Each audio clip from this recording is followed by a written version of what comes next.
first chapter is financial system, and we have to study in this what is meaning of financial system, what is institutional setup, marketing structure, instruments, and overview of different kinds of financial services. So there are different kinds of financial services, and they are listed below, just below that fourth point. So we are going to cover each and every, not too much in detail, but then yes, we will be able to understand in this chapter. We will be able to understand just the meaning of those financial services which are disclosed here. Okay, may be मैं आपको एक हाथ extra भी करवा दूं, इससे जो नहीं दी हूँ मैं वो भी मैं आपको बता सकती हूँ, क्योंकि ये तो बहुत कम है, इससे कहीं ज़्यादा होती है फाइनेंशियल सर्विसेज की लिस्ट जो यहाँ पे दी हुई है ना, वो कम है काफ़ी। ठीक है, तो अब हम आते हैं हमारे पहले चैप्टर पे। ये आपका पेपर पैटर्न ऐसा नहीं होगा, आपको चाहिए तो मैं 2 मिनट में बता दूं पेपर पैटर्न कैसे होगा।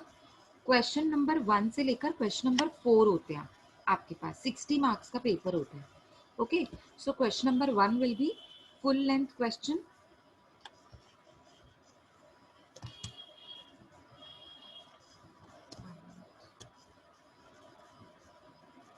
Yes, Satyam, you have raised your hand. Any doubt, beta? Do you have any doubt? Voice break हो रही है।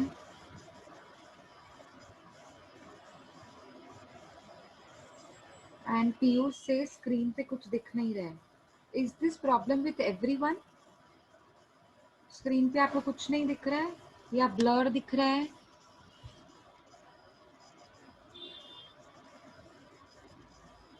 Voice break हो रहा है।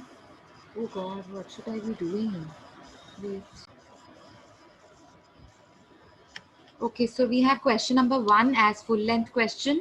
उसके ऑप्शन में रहेगा आपको एक और full length question. It that 15 particular marks that can be divided into 7 और 8। ठीक है, जो 15 मार्क्स लिखा हुआ है ना, उसको हम 7 और 8, 10 और 5 में भी डिवाइड कर सकते हैं। सेम जैसे क्वेश्चन नंबर 1 में होगा वैसा ही क्वेश्चन नंबर 2 एंड 3 में होगा। कैसे? फुल लेंथ क्वेश्चन, ऑप्शन में फुल लेंथ क्वेश्चन, मतलब थ्योरी क्वेश्चन होगा, जैसे क्वेश्चंस होते हैं ना वैसे क्वेश्चन होगा। ओके, हाँ, ये कौन सा सब्जेक्ट है? ये EMFS सब्जेक्ट है। Okay, it is environmental environment and management of financial services. Please don't misunderstand this subject as related to physical environment. Okay, this is not that environment we are talking about. We are talking about environment of financial services and how do we manage them. Okay, ठीक है? So question number 2 also will be full length question. Option, again you will have again same question as full length. ठीक है, question number 4 भी ऐसे ही होगा। Yes, Sandeep. So what do you mean by financial system? Financial system is nothing but it is a financial vehicle. It is a support system through which our economy gets transformed, through which our economy gets developed, without which our economy will not be able to run smoothly. Therefore, financial system is the base for the economy. Any country, you see any country, their financial system should be strong. Otherwise, their economy will not be able to fight, will not be able to stand in the market, will not be able to develop in the market. आ रहा है समझ में? तो financial system क्या होता है? It is most important institutional functional vehicle for the economic transformation. अब इसमें होता क्या क्या है? अब ये फाइनेंशियल सिस्टम में कौन कौन सी चीजें होती हैं? इसमें कौन कौन सी चीजें होती हैं? There are 4 different things which are included in the financial system. Without financial system, no economy will be able to run smoothly. सबसे पहले तो ये समझ लो, क्योंकि जब तक सिस्टम नहीं होगा, जब तक प्रोसीजर नहीं होगा, तब तक आपको चीजें क्लियर नहीं होंगी, है ना? किस फ्लो में जाना है, कैसे उसको प्रोसीड करना है, कैसे कोई चीज को एग्जीक्यूट करना है, वो सब चीजें सिस्टम बताते हैं आपको। अब लॉ बना हुआ है, लॉ बताता है ना ये नॉन पार्किंग की एरिया, यहाँ पे गाड़ी नहीं खड़ी करनी है, ये लॉ बना हुआ है। अगर ये लॉ नहीं बना हो तो कहीं पे भी गाड़ियां खड़ी कर देंगे लोग, कहीं पे भी कुछ भी होने लगेगा, एक्सीडेंट्स बढ़ जाएंगे, है ना। तो एक सिस्टम बना हुआ है, that system has to be followed by everyone and it is standard for everyone. किसी एक के लिए नॉन पार्किंग है, किसी दूसरे के लिए नॉन पार्किंग नहीं है, ऐसा होता है नहीं। तो जैसे कंट्री के रूल्स एंड लॉज बने हुए हैं ना, वैसे ही फाइनेंशियल सिस्टम बना हुआ है। इसी फाइनेंशियल सिस्टम की वजह से हमारी इकोनॉमी बढ़ती है, समझ आया। और इसके 4 पिलर्स होते हैं इकोनॉमी। देखो जैसे हमारे 2 पैर होते हैं, with the help of our legs we are able to walk properly, therefore financial system also has legs, but there are 4 legs, 4 pillars। अगर उनमें से एक भी नहीं होगा ना तो फाइनेंशियल सिस्टम चल ही नहीं पाएगा, ठीक है। तो 4 पिलर्स होते हैं। कितने पिलर्स होते हैं? 4 पिलर्स। पहला फाइनेंशियल इंस्टीट्यूशंस, ठीक है, पहला क्या होता है? Financial institutions. दूसरा होता है फाइनेंशियल इंस्ट्रूमेंट्स। थर्ड होता है फाइनेंशियल मार्केट्स एंड फोर्थ होता है फाइनेंशियल सर्विसेज। क्या होता है फोर्थ? क्या होता है? Financial services. सो पहला पहला जो बेस होता है, जो पहला उसका सपोर्ट सिस्टम होता है, फाइनेंशियल सिस्टम का जो पहला बेस होता है वो होता है फाइनेंशियल इंस्टीट्यूशंस। देखो फाइनेंशियल सिस्टम के अंडर बनाए जाते हैं इंस्टीट्यूशंस। अब इंस्टीट्यूशंस देखेंगे कि कौन से प्रोडक्ट्स इशू करने हैं, कौन से प्रोडक्ट्स इशू नहीं करने, what are the guidelines to be followed, what are the guidelines not to be followed, what are do's and don'ts. आ रहा है समझ में? वो इंस्टीट्यूशन सेटअप करते हैं, ओके। उस वो देखते हैं कि कौन से फाइनेंशियल मार्केट्स इस्टेब्लिश होने चाहिए। वो देखते हैं फाइनेंशियल मार्केट्स के अंदर कौन से फाइनेंशियल इंस्ट्रूमेंट्स होने चाहिए। इंस्ट्रूमेंट्स मतलब वो म्यूजिकल इंस्ट्रूमेंट्स नहीं, फाइनेंशियल इंस्ट्रूमेंट्स मतलब जैसे शेयर्स एंड डिवेंचर्स। जब मैं फाइनेंशियल इंस्ट्रूमेंट की बात करूंगी तो फाइनेंस के टर्म से बात कर रही हूँ। फाइनेंस, वर्ड फाइनेंस को पकड़ो आप।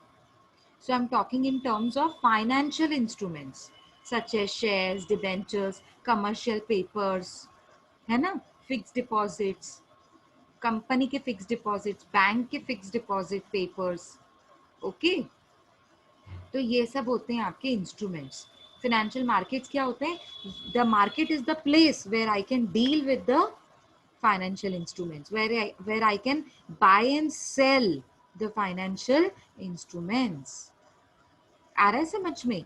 और हम जो ये फाइनेंशियल इंस्टीट्यूशंस के जरिए फाइनेंशियल मार्केट्स को इस्टेब्लिश करते हैं, फाइनेंशियल मार्केट्स के अंदर फाइनेंशियल इंस्ट्रूमेंट्स को डील करते हैं, बाय एंड सेल ट्रेडिंग करते हैं, इन इस प्रोसेस को इसको क्या बोलते हैं? Financial services. ये फाइनेंशियल सर्विस ही तो प्रोवाइड करना हुआ। जब आप इंस्ट्रूमेंट्स में डील करते हो, डील मतलब ट्रेडिंग करते हो, ट्रेडिंग मतलब बाय एंड सेल, तो उसको फाइनेंशियल सर्विस बोलते हैं। क्योंकि जब तक आप किसी के शेयर्स खरीदोगे नहीं, आप कंपनी के ओनर नहीं बन सकते, ठीक है। तो आपको कंपनी डिविडेंड नहीं दे सकती, तो आपको कंपनी के एक ओनर बनने के लिए उनके शेयर्स खरीदने पड़ते हैं। तो कंपनी को पहले शेयर्स बेचने पड़ते हैं ना। तो अब बेचने के लिए मुझे नॉलेज नहीं है, कंपनी मैं हूँ, समझो मेरी कंपनी है, मुझे नॉलेज नहीं है कि शेयर्स को कहाँ बेचूं, कितने में बेचूं। I don't have that knowledge. So what will I do? I will appoint an expert who knows about the market, who knows about the prices at which my shares can be issued in the market। समझ आ रहा है? उसको पूरा knowledge है। और कौन से लोग मेरे शेयर्स खरीद सकते हैं, कौन से क्लास के लोग मेरे शेयर्स नहीं खरीद सकते, वो भी नॉलेज है। कहाँ एडवर्टाइजमेंट करनी है, वो भी नॉलेज है। तो मैंने एक एक्सपर्ट अपॉइंट कर लिया। अब वो एक्सपर्ट आपको बताएगा कि क्या कहते हैं, फाइनेंशियल जो आपने इंस्ट्रूमेंट बेचना है, जो शेयर्स बेचने हैं, वो कितने शेयर्स कितने प्राइस पे कौन से मार्केट में बेचने चाहिए। Clear everybody? आवाज ब्रेक हो रही है फिर से, okay. I think some internet I mean connectivity problem is there, आज इसके लिए ऐसे हो रहा है, ठीक है, चलो देखते हैं. So what is finance? आपको सबको पता है what do you mean by finance? Finance is money. बहुत ज्यादा वॉइस ब्रेक हो रही है. अब भी ब्रेक हो रही है. So what is finance? Finance is a study of money. Okay, हम जब फाइनेंशियल सिस्टम की बात करते हैं, we talk about money. Everything what is involved in financial system is money. Without money, there would be no financial system. We don't only study about money, but its nature, creation, behavior, regulation. हर चीज की बात करते हैं. That how money will rotate, what is the nature of money, where should I invest my money, okay, for long term or for short term. ये सब चीजें हम लोग देखते हैं जब हम फाइनेंशियल सिस्टम की बात कर रहे होते हैं. ठीक है, तो फाइनेंशियल सिस्टम में सबसे इंपॉर्टेंट क्या होता है? फाइनेंस. जब तक फाइनेंस नहीं होगा तब तक फाइनेंशियल सिस्टम नहीं बन सकता है, और जब तक फाइनेंशियल सिस्टम नहीं होगा तब तक आपकी इकोनॉमी खड़ी नहीं हो सकती है, तब तक आपकी इकोनॉमी डेवलप नहीं हो सकती है. ठीक है, समझ आ रहा है इतना सबको? अब ठीक से आ रहा है आवाज?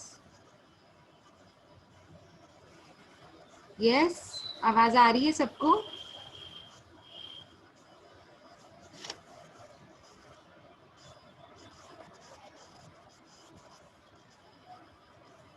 फिर से ब्रेक हो रहा है.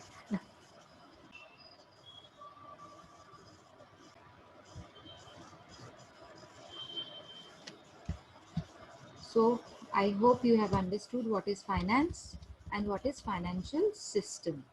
There are 4 pillars of financial system. See, यहाँ पे आपको चार्ट में दिखेगा. Is the chart visible? Is the chart visible? Yes, very good. So we have 4 pillars of financial system. Okay, the first pillar is financial institution. The second pillar is financial markets.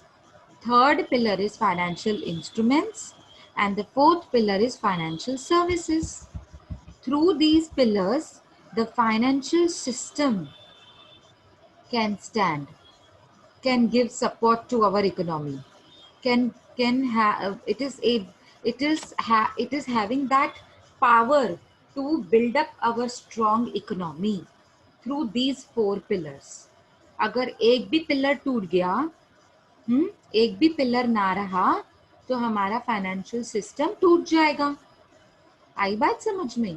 तो financial system के लिए ये 4 pillars बहुत important होते हैं. ठीक है, अब देखो फाइनेंशियल सिस्टम के है ना, इन्होंने पार्टीशंस किए हैं. फाइनेंशियल सिस्टम को ना 3 पार्ट्स में डिवाइड किया है.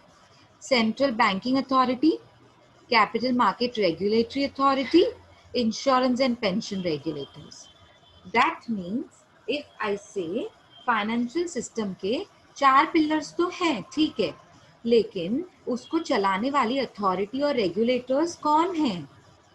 Who is looking after to whom? जैसे देखो हम एक टीचर्स हैं, जैसे हम स्टूडेंट्स को देख रहे हैं, ठीक है, उनके बिहेवियर को देख रहे हैं, पूरे क्लास को अच्छे से चला रहे हैं, ठीक है, तो we are there for you to work on you, ठीक है, to make you understand everything. We are there for you. ठीक है, आपकी प्रॉब्लम्स को सॉल्व करना, आपके डाउट्स को क्लियर करना. There are teachers for you. ठीक है, तो हर एक सिस्टम के लिए ना कोई देखभाल करने वाला, उस सिस्टम को चलाने वाला कोई तो चाहिए. देयरफॉर फाइनेंशियल सिस्टम को चलाने के लिए 3 अथॉरिटीज को अपॉइंट किया गया. 3 अलग अलग अथॉरिटीज. पहली अथॉरिटी का नाम दिया सेंट्रल बैंकिंग अथॉरिटी. आपको पता है सेंट्रल बैंकिंग अथॉरिटी कौन है? सेंट्रल बैंक कौन है हमारे इंडिया की? Yes, central banking authority. Yes, RBI. समझा अभी? तो पहली अथॉरिटी बनाई गई central banking authority. Very good. दूसरी अथॉरिटी बनाई गई कैपिटल मार्केट रेगुलेटरी अथॉरिटी. जैसे आपको पता है सेबी. सेबी पता है? Security exchange board of India. पता है आपको? यस और नो। सेबी के बारे में पता है? कैपिटल मार्केट को जो रेगुलेट करते हैं, जैसे शेयर्स को लिस्ट करना, कौन सी कंपनी लिस्टेड है, कौन सी कंपनी रजिस्टर्ड है, कौन सी कंपनी रजिस्टर्ड नहीं हुई है, कौन सी कंपनी, देखो रजिस्टर्ड होने के लिए आपको लीगल होना पड़ेगा ना, आपकी कंपनी लीगल होगी तो ही तो रजिस्टर्ड होगी। और कहाँ कौन रजिस्टर करके देगा आपको? सेबी के गाइडलाइन, सेबी सेबी से रजिस्टर्ड होती है कंपनी, है ना। कोई भी स्टॉक अगर आपको लिस्ट करवाना है तो सेबी के थ्रू करवाना पड़ता है। रजिस्टर ऑफ कंपनी में आपकी कंपनी रजिस्टर्ड होती है और सेबी के थ्रू आपके सिक्योरिटीज लिस्ट होते हैं, लिस्टेड बन जाएगी आपकी जो सिक्योरिटी होगी through SEBI. Yes, very good. तो जो जो कैपिटल मार्केट रेगुलेटरी अथॉरिटी है ना, उसका एक एग्जांपल है सेबी, ठीक है। और लास्ट आपका होता है इंश्योरेंस रेगुलेटरी। आपने इंश्योरेंस के लिए सुना है IRDA, insurance regulatory development authority, IRDA सुना है आपने? वो हर इंश्योरेंस कंपनी के रेगुलेशंस, रूल्स एंड प्रोसीजर्स वो देखती है। कौन? आईआरडीए।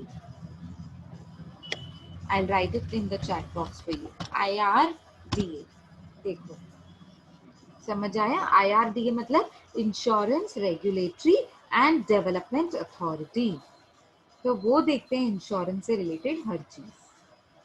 आई बात समझ में? पेंशन से रिलेटेड, इंश्योरेंस से रिलेटेड। तो ये 3 पार्ट्स में उसको डिवाइड किया गया। किसको? फाइनेंशियल सिस्टम के अथॉरिटीज को, रेगुलेटर्स को, कौन इसको चलाएंगे उसको। तो अब देखो, जब मैं सेंट्रल बैंकिंग की बात करूंगी तो उनके हाथ में क्या क्या पावर्स होते हैं? मनी कंट्रोल का पावर, वो देखेंगे कि कितना सर्कुलेट होना चाहिए मनी। सुपरविजन पावर्स मतलब वो देखेंगे कि इन सब का काम अच्छे से चल रहा है कि नहीं, ये स्मूथ वर्किंग कर रहे हैं कि नहीं, ये रूल्स एंड रेगुलेशंस को फॉलो कर रहे हैं कि नहीं। ये कौन? Commercial banks, NBFC. एनबीएफसी मतलब नॉन बैंकिंग फाइनेंशियल कॉर्पोरेशंस, ठीक है। Primary dealers, financial institutions, corporative banks, clearing and settlement system. ये कुछ इंस्टीट्यूशंस हैं जो सही से काम कर रही है कि नहीं, ये कौन चेक करता है? Central banking, central bank cheque करते हैं। ओके, इनकी पावर्स बताई हैं, अथॉरिटीज बताई हैं, रिस्पॉन्सिबिलिटीज बताई हुई हैं, ठीक है। Management of government debts, government को अगर डेट चाहिए, लोन चाहिए, डेट मतलब लोन, तो अगर गवर्नमेंट को लोन चाहिए तो वो भी तो सेंट्रल बैंक देख लेगा, वो भी तो उसकी अथॉरिटी हो जाएगी।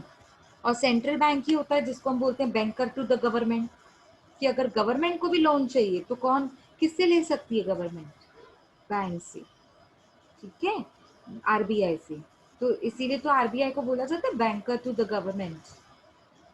और वो ही रेगुलेशन देखेगी मनी मार्केट में भी, मतलब कितना सीआरआर होना चाहिए, कैश रिजर्व रेशियो, कितना एसएलआर होना चाहिए, स्टैट्यूटरी लिक्विडिटी रेशियो, है ना। वो ही कमर्शियल बैंक्स के देखेंगे, कोऑपरेटिव बैंक्स के भी वो लोग ही देख लेंगे, है ना। ये लास्ट में कोऑपरेटिव बैंक होना चाहिए, सॉरी, ये 2 बार जो कमर्शियल बैंक रिपीट हो रहे हैं ना, ये आपके कोऑपरेटिव कमर्शियल ऐसा होना चाहिए, ठीक है। मतलब कोऑपरेटिव और कमर्शियल बैंक दोनों के रेगुलेशंस वो देखते हैं, सेंट्रल बैंकिंग की अथॉरिटी होती है ये। अब अगर हम देखेंगे capital market regulatory authority,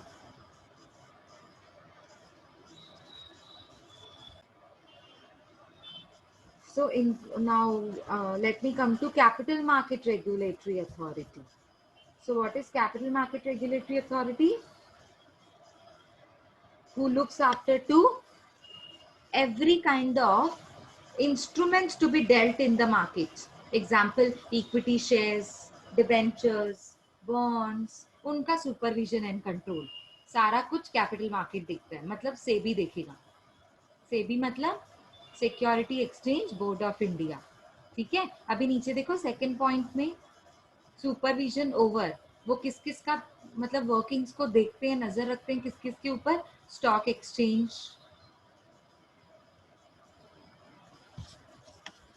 brokers मतलब जो ब्रोकर्स हैं आपको स्टॉक्स खरीद कर बेच कर देते हैं, they are the brokers who purchase, I mean who know every kind of they have every knowledge related to their stocks.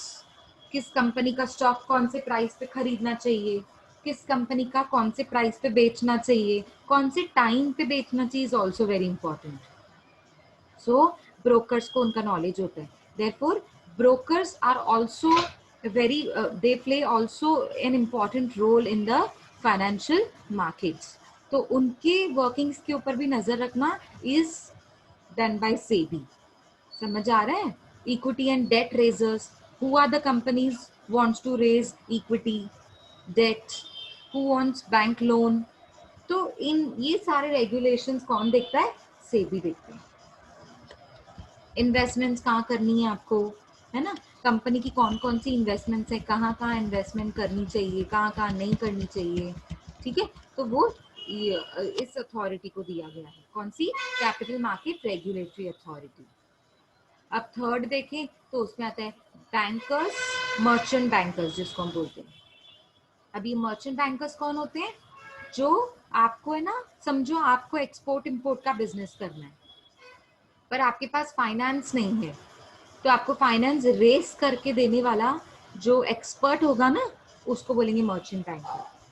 कौन सी फॉरेन कंट्री है या कौन सी फॉरेन कंपनी है जिसको आप गुड्स बेच सकते हो, कितने पे बेच सकते हो, कौन से प्राइस पे कोट कर सकते हो, और लेटर ऑफ क्रेडिट कैसे अरेंज करना है. बैंक देती है आपको लेटर ऑफ क्रेडिट कि आप मैं गारंटी दे रहा हूं आप ये गुड्स सामने वाली कंपनी को बेच सकते हैं.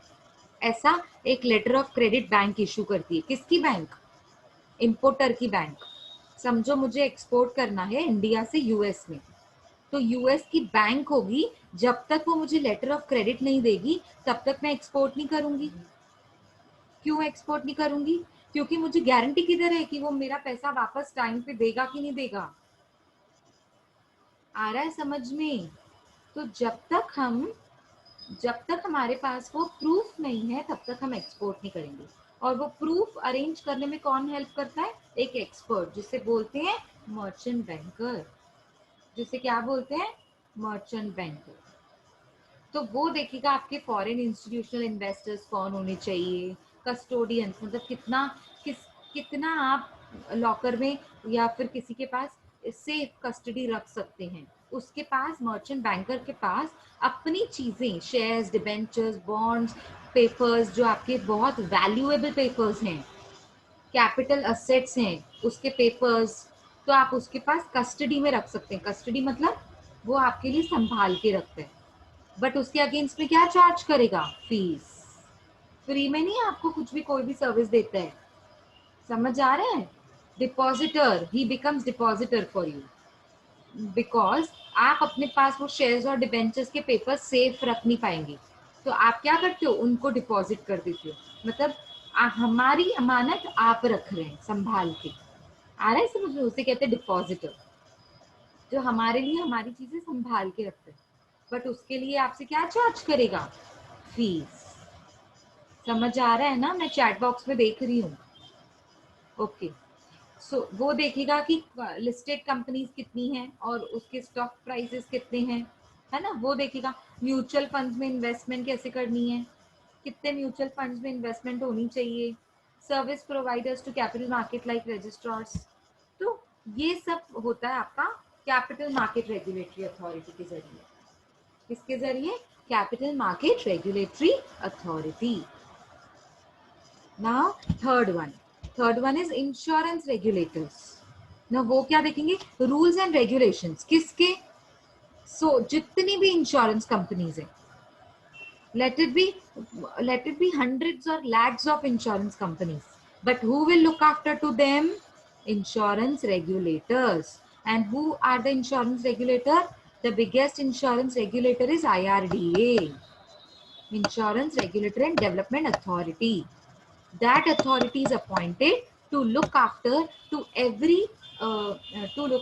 the workings and affairs of every insurance company. उनके रूल्स एंड रेगुलेशंस को देखना, उनके रूल्स एंड रेगुलेशंस को सेटअप करना, क्या वो रूल्स एंड रेगुलेशंस फॉलो कर रहे हैं, उनके ऊपर सुपरविजन करना. देखो सेकंड पॉइंट में लिखा हुआ है supervising all the insurance company. चाहे वो कौन सी भी हो, जनरल इंश्योरेंस कंपनी हो चाहे लाइफ इंश्योरेंस कंपनी हो, कोई भी रहने दो, ठीक है।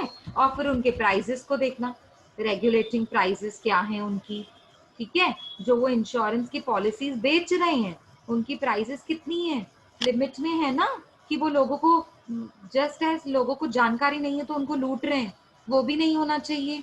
तो उनके प्राइजेस को देखना, एक दायरे के अंदर उनको सीमित करके बताना कि ये प्राइस से ज्यादा नहीं होना चाहिए। उनकी इन्वेस्टमेंट्स को देखना कि गलत जगह पे तो कंपनी ने इन्वेस्टमेंट नहीं किया है ना, कोई इलीगल इन्वेस्टमेंट्स तो नहीं करी हुई है। Cost of structure of the insurance company, कि इंश्योरेंस कंपनी अगर महंगी होती जाएगी तो पॉलिसीज भी महंगी होती जाएंगी, तो उनका कॉस्ट स्ट्रक्चर चेक करना कि वो दायरे के अंदर है कि नहीं है, वो बाउंड्रीज के अंदर है कि नहीं है। आ रहा है समझ में सबको? And next, regulating insurance brokers.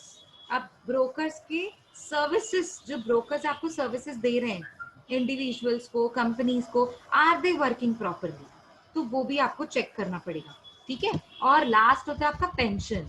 तो पेंशन के रूल्स एंड रेगुलेशंस भी कौन सेट करता है? IRDA, insurance regulatory authority, has also one more responsibility to look after the rules and regulations of pensions, framing the rules of pensions, regulating the pension funds, etc. Is it clear, everyone? Is it clear? Yes, am I audible? Clear है ना? Good job. चलो, तो आज हमने क्या किया? Financial system. What do you mean by finance? What do you mean by financial system? And its four pillars. Can anybody write in the chat box? The first pillar was, what was the first pillar of the financial system? What was the first pillar of the financial system? Yes, very good. Financial institution. Very good. Can anybody write me about the second pillar of the financial system?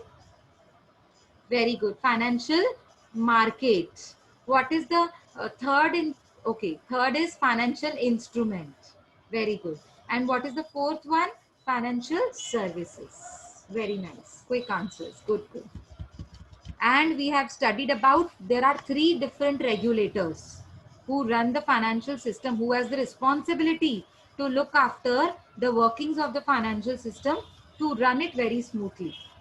So there are three regulatory authorities: Central and Banking Authority, Central Banking Authority, Capital Market Regulatory Authority, and Insurance Regulatory Authority. Okay, I think this is enough for today.